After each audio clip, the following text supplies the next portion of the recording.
You're going to think I'm lying to you in about 30 seconds, and honestly, I don't blame you, because what I'm about to tell you goes against every instinct you have as a human being who's been walking and riding bicycles your entire life.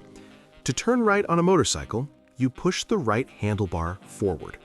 To turn left, you push the left handlebar forward. If you're new to motorcycles, you're sitting there thinking, that's backwards, or that can't be right, or I've been turning just fine without doing that, thank you very much. And here's the thing, you've actually been doing it this whole time, without realizing it. Your brain figured it out subconsciously. But the difference between unconsciously countersteering and deliberately countersteering is the difference between surviving in traffic and actually controlling your motorcycle. Let me show you why this matters. What your body wants to do and why it's wrong. Think about turning a shopping cart or a bicycle at low speed. You turn the handlebars in the direction you want to go. Want to go left? Turn left. Simple. Logical. This is what your caveman brain thinks should happen on a motorcycle too. And at walking speed in a parking lot, you're right. That's exactly how it works. But once you hit about 12-15 miles per hour, physics stops caring about what seems logical. The gyroscopic effect of your wheels, the rake and trail of your front end, the contact patches of your tires, all of this creates a system that works completely differently than your brain expects. Here's what actually happens when you push that right handlebar forward. The front wheel momentarily steers right. This causes the bike to lean left. And once the bike is leaning left, it turns left. All of this happens in a fraction of a second. Your conscious mind can't even process the individual steps. It just sees, I pushed right, bike went left, this is witchcraft. The parking lot experiment that proves it. You want proof? Here's what you do. Find an empty parking lot. Get up to about 25 miles per hour. Now, without thinking about it too hard, very gently push the left handlebar forward. Just an extra ounce or two of pressure. The bike immediately leans and turns left. Now push the right handlebar forward. Bike leans and turns right. Do this a few times. Gentle pressure. Feel how responsive it is. Feel how you're actually steering with pressure, not by turning the bars like you would a bicycle. This is the moment most riders have an epiphany. Everything clicks. Every turn you've ever made suddenly makes sense in a way it didn't before. Why this matters in real riding. Okay, so countersteering is real. Cool party trick. But why should you care? Because understanding countersteering is the difference between reacting in time or not when a car pulls out in front of you. Picture this. You're riding down a 2-lane road at 50 miles per hour. Car in the oncoming lane suddenly turns left across your path. You have maybe 1 second to react. Your instinct, that caveman brain again, says lean away from the danger. Try to steer around it by leaning your body. Maybe grab the handlebars and try to muscle them in a direction. None of that works fast enough. But if you understand countersteering, you push that handlebar hard and the bike snaps into the turn immediately. Not eventually, not after you've shifted your weight around, immediately. That's not dramatic exaggeration. That's the difference between threading the gap and T-boning a sedan. The push-push rhythm. Here's how you actually use this on the street. Forget everything complicated. Just think push-push as you ride. Coming up to a right-hand turn. You push the right bar, bike leans right, you're in the turn. Want to tighten your line mid-corner? Push harder on that same bar. Bike leans more, turns sharper. Want to stand the bike back up and straighten out? Push the other bar, in this case, the left. Bike stands up. Push right to go right, push left to go left. That's it. That's the whole technique. The magic is in how much you push. Light pressure for gentle curves, firm pressure for sharper turns, hard pressure for emergency swerves. The speed component nobody explains. Here's something that trips people up. Countersteering effectiveness is directly related to speed. At 15 miles per hour, you need a decent amount of handlebar input to get the bike to lean.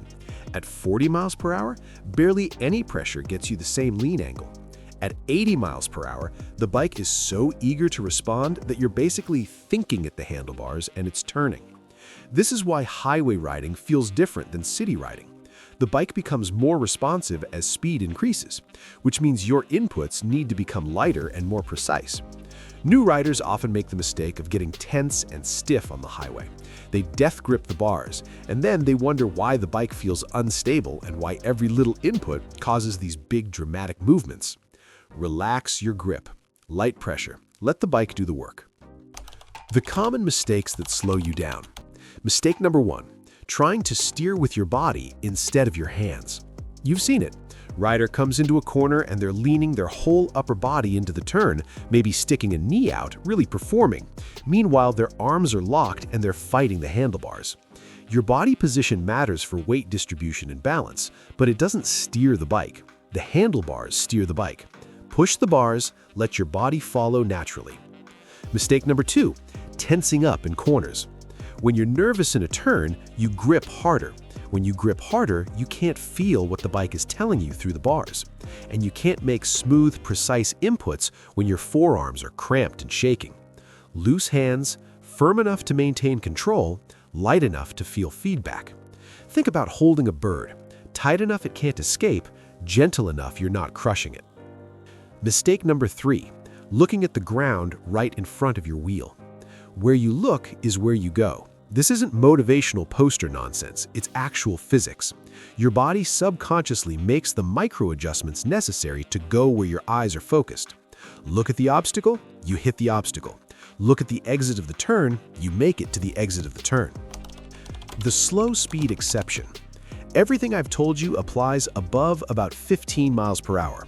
Below that, the rules change. Parking lots, U-turns, walking speed maneuvers. This is where you actually do turn the handlebars in the direction you want to go, like a bicycle. The gyroscopic forces aren't strong enough yet for countersteering to work. This is also where the friction zone on your clutch and rear brake become your best friends. But that's a different topic entirely. Point is, don't try to countersteer your way through a tight parking lot turn at 5 miles per hour. You'll confuse yourself and probably drop the bike. The emergency swerve, where it all comes together. Let's go back to that emergency situation. Something is in your lane. Could be a deer, could be a mattress that fell off a truck, could be debris from an accident. Doesn't matter. You've got a split second to decide. Brake or swerve. If you've got space and time, brake. Always brake if you can. But sometimes you can't. Sometimes swerving is the only option. This is where deliberate countersteering saves your life. Hard push on the handlebar in the direction you want to go. The bike snaps over. You miss the obstacle. Then immediate push on the opposite bar to straighten back out. Push left, miss the thing, push right, back in your lane. 2 seconds total. You can't do this on instinct. You can't do this by leaning your body. You can only do this if you've practiced countersteering enough that it's automatic. How to practice without dying. Start slow.